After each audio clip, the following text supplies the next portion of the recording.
बंधुओं, एक वीडियो भेजा मुझे मेरे एक दोस्त ने और मुझे कहा कि देखिए किस तरह से इस झूठा गुरु ने हमारी भगवत गीता की श्लोकों को तोड़ मरोड़ के अपने व्यक्तिगत ढंग से प्रस्तुत किया।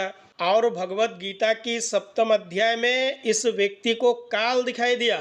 तो आइए पहले उस वीडियो को देख लेते हैं।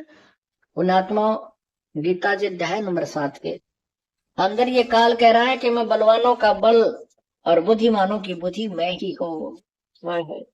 ये खुद तो एक पाप आत्मा है और लोगों से कहते हैं कि पुण्य आत्मा हो। भाई, भगवत गीता की सप्तम अध्याय की कौन सी श्लोक में काल ने कहा, इसका रेफरेंस देना था। एक पाप आत्मा व्यक्ति जो शास्त्रों को गलत ढंग से लोगों के सामने प्रस्तुत करता है और वो लोगों से कहता है कि पुण्य आत्मा हो। भाई, आपके जो पुण्य आत्मा है ना, बहुतों से सवाल कर चुका हूँ, झूठा गुरु के एक भी पुण्य आत्मा ने आज तक मुझे जवाब ही नहीं दिया। भाई, जिसका गुरु ही झूठा हो वो क्या जवाब देगा। यह सप्तम अध्याय की श्लोक संख्या 10 है और यहाँ भगवान ने कहा, बीजम माम सर्वभूतानाम विद्धि पार्थ सनातनम बुद्धिर्बुद्धि मतामस्मि तेजस तेजस विनामहम।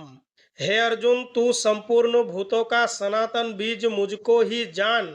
मैं बुद्धिमानों की बुद्धि और तेजस्वियों का तेज हूँ। तो यहाँ इस झूठा गुरु को मिला काल। भगवान ने ये भी तो कहा कि मैं जल में रस हूँ, चंद्रमा और सूर्य में प्रकाश हूँ, संपूर्ण वेदों में ओमकार हूँ, आकाश में शब्द और पुरुषों में पुरुषत्व हूँ। भाई, ये भी तो कहा। परंतु इस झूठा गुरु को इन सब बातों से क्या लेना देना। इनको लेना देना है इनकी कबीर परमात्मा से। जो कबीर परमात्मा हमारे सनातन ग्रंथों में है ही नहीं, उसको जबरदस्ती दिखाने का प्रयास करोगे। भाई, इसका अधिकार आपको किसने दिया। अर्जुन, हे भरत श्रेष्ठ, मैं बलवानों का बल, आसक्ति और कामनाओं से रहित बल और सामर्थ्य हूँ और सब भूतों के धर्म के अनुकूल धार्मिक काम हूँ आदि आदि। अब दास ये बताना चाहता है कि ये खुद कह है, भाई मैं बलवानों का बल और बुद्धिमानों की बुद्धि मेरे हाथ में है, जो मेरे अंतर्गत है। पूरा नहीं पढ़ा, क्योंकि लोगों को गुमराह करना है और लोगों को ये दिखाना है कि मैं ही तत्वदर्शी हूँ और मुझसे ज्यादा जानने वाला कोई पैदा हुआ ही नहीं। तो इस श्लोक में भगवान ने कहा, बलम बलवतम च हम कामराग विवर्जितम धर्म विरुद्धो भूतेषु कामस्मि भरतर्षभ।